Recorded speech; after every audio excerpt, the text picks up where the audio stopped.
Yo, what's up, guys? What's going on? Welcome back. Hope y'all are doing well. Barcelona versus Tottenham. I really liked and enjoyed how Tottenham played. I thought Tottenham played a really good game. I thought they played a really, really good game. Towards the end, obviously, all the changes that they made, a lot of these substitute fringe players that are probably not going to see the the time of day when the Premier League starts. But I understand, just experimenting, just to see, what works, what doesn't work. But the first half, it was mostly Barcelona dominating most of the game with the early goal.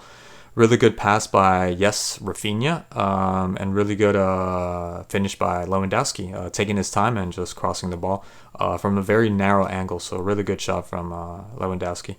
And Rafinha picking out Lewandowski. I was a little bit surprised when the goal came because up until that point, like I said, Barcelona were dominating and it seemed like they were going to catch up and they were going to score. Eventually, they were going to get the 1-1, the tie.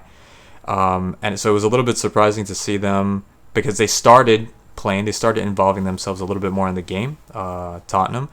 And it was a little bit of a surprise to me because up until that point, they weren't in the game as much, but really good goal pass from Perisic to Porro, and Porro picking out Lo Celso, which had nobody. He was just coming in by himself. Nobody was marking Lo Celso, which huge mistake from Barcelona, but hitting the post and Skip making sure the ball goes in. And then Skip again, the second goal, really good again.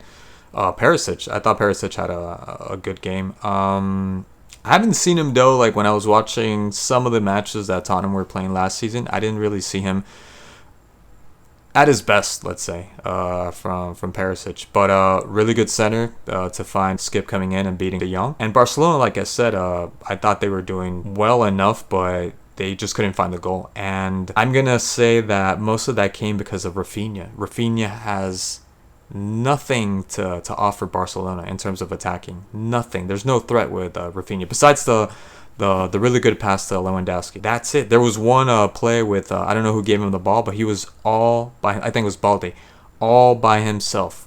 And he just skyrockets that shot. And then after that, the only other thing he did besides the goal was at the end where he crossed the ball for Gabi to head it out wide, but that was it.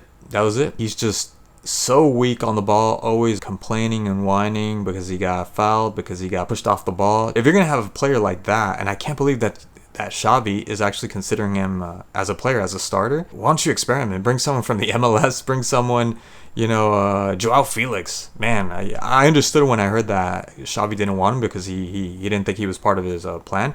But bring him. Yeah, I'd see him a lot better than Rafinha. I almost want to say Lamine Yamal, start him over Rafinha, but he's too young. Despite having a really good game, the experience, Rafinha unfortunately just happens to have that over Lamine Yamal. But maybe that would work. Experimenting. If you're experimenting, might as well give him a try. Even Neymar. When I heard the rumors, I'm like, there's no way. Of course not. Yeah, you're not gonna bring. He's gonna the whole thing about dividing the locker room on the field though. It made me think it might work. Yeah, it could work. I could see that working. Why not? Hell yeah, I could see that working. Over Rafinha, 100 times. Yeah, definitely 100 times. And Barca started playing better once he came out. Not just him, but when they made the substitutions with Ansu Fati, Ezazuli, I forget Lopez. I just remember his last name, and Ferran Torres coming in. Ezazuli.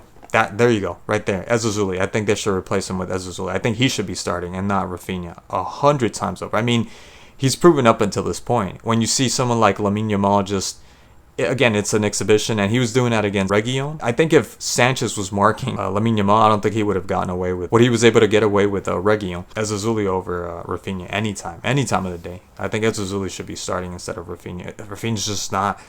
He's just not cutting it for me. I don't know what it is, and I'm not a Barca fan, but it pains me just seeing Barca operate with a guy that doesn't really offer anything except crosses, and that's about it. There's no creativity. There's no take-ons. I don't see him till now. I haven't seen him take on anybody and beat him like clean, 100% get past him at all whatsoever. I could spend an entire day talking about Rafinha and how how I don't think he's any good for Barcelona. But anyways, I digress. Ansu Fati I thought did well. Azazuli also did well. Of course, they scored for Ferran Torres also did well.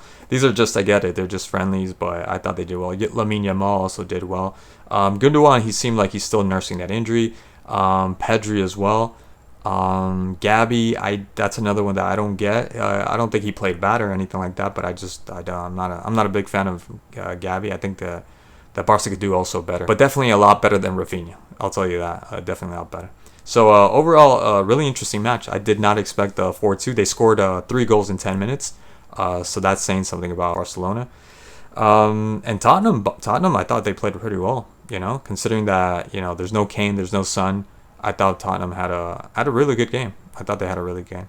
Anyways, guys, thank you so much for watching as always, and I'll catch you in the next one. Peace.